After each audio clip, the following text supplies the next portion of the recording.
IPLന്റെ അടുത്ത സീസണിൽ സഞ്ജു സാംസണിനെ ചെന്നൈ സൂപ്പർ കിങ്സിന്റെ മഞ്ഞക്കുപ്പായത്തിൽ കണ്ടെത്തുമെന്ന അഭ്യൂഹങ്ങൾ ഇപ്പോൾ സോഷ്യൽ മീഡിയയിൽ ശക്തമാണ്.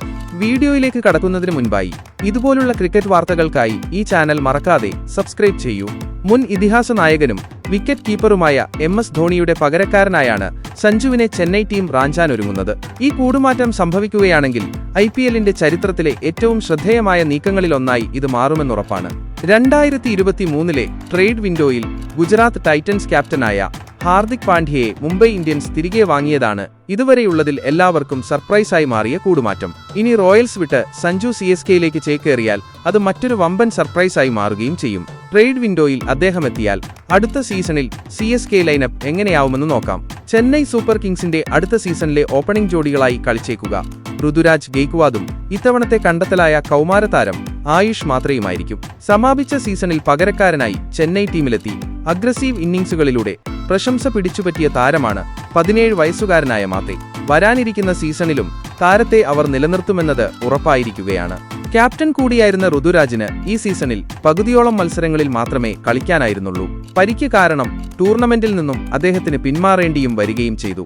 എന്നാൽ 2026 മുഴുവൻ മത്സരങ്ങളിലും ഋതുരാജിന്റെ സേവനം ടീമിന് ലഭിക്കുമെന്ന പ്രതീക്ഷയിലാണ് CSK ടീം.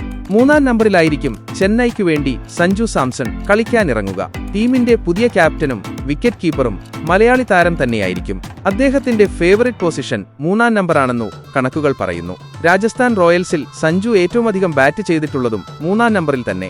ഈ സീസണിൽ പരിക്കേറ്റ് പുറത്താകുന്നതുവരെ ഓപ്പണറായാണ് അദ്ദേഹം ഇറങ്ങിയത്. എന്നാൽ തനിക്ക് പകരമെത്തിയ വൈഭവ് ഈ ഓപ്പണിംഗിൽ കസറിയതോടെ ടീമിലേക്ക് മടങ്ങിയെത്തിയ ശേഷം സഞ്ജു 3-ാം നമ്പറിലേക്ക് മാറുകയുമായിരുന്നു. സഞ്ജു സാംസണിന് ശേഷം ചെന്നൈ സൂപ്പർ കിങ്സ് ബാറ്റിംഗ് ലൈനപ്പിൽ 4 മുതൽ 6 വരെ സ്ഥാനങ്ങളിൽ ശിവം ദുബെ, ഡെവാൾഡ് ബ്രവിസ്, ഉർവിൽ പട്ടേൽ എന്നിവരാണ് കളിക്കുക. സ്പിന്നർമാരുടെ അന്തകനായ ദുബെയ്ക്ക് ഏറ്റവും അനുയോജ്യമായ പൊസിഷൻ 4 ആണ്. എങ്കിൽ മാത്രമേ മധ്യ ഓവറുകളിൽ എതിർ ടീമുകളുടെ സ്പിൻ ആക്രമണത്തെ നിർവീര്യമാക്കാൻ ചെന്നൈക്ക് സാധിക്കുകയുള്ളൂ. പകരക്കാരായി ഈ സീസണിൽ ചെന്നൈക്കൊപ്പം ചേർന്ന ബ്രവിസും ഉർവിലും അഗ്രസീവ് ബാറ്റിംഗിലൂടെ സാന്നിധ്യമറിയിച്ചു കഴിഞ്ഞു. ആയുഷ് മാത്രയ്ക്കൊപ്പം ഈ രണ്ടുപേരെയും ടീമിൽ നിലനിർത്താൻ തന്നെയായിരിക്കും ഇനി അവരുടെ പ്ലാൻ. സഞ്ജുവിന്റെ വരവോടെ MS ധോണിയെ ചെന്നൈക്ക് ആവശ്യമില്ല. അതുകൊണ്ട് തന്നെ ടീമിന്റെ ഉപദേശകനായി അദ്ദേഹത്തെ നിയമിച്ചേക്കുകയും ചെയ്യും. 7-ാമനായി ന്യൂസിലാൻഡിന്റെ വമ്പനടിക്കാരനായ ഓൾറൗണ്ടർ ഗ്ലെൻ ഫിലിപ്സിനെയോ സൗത്ത് ആഫ്രിക്കയുടെ ഡൊണോവൻ ഫെരേരയെയോ ലേലത്തിൽ CSK കൊണ്ടുവന്നേക്കും. ഫിനിഷിംഗ് റോൾ ഭംഗിയായി നിർവഹിക്കാൻ ഇവർക്ക് സാധിക്കും. 8-ാം നമ്പറിൽ സ്റ്റാർ ഓൾറൗണ്ടർ രവീന്ദ്ര ജഡേജയെ ഉറപ്പിക്കാം.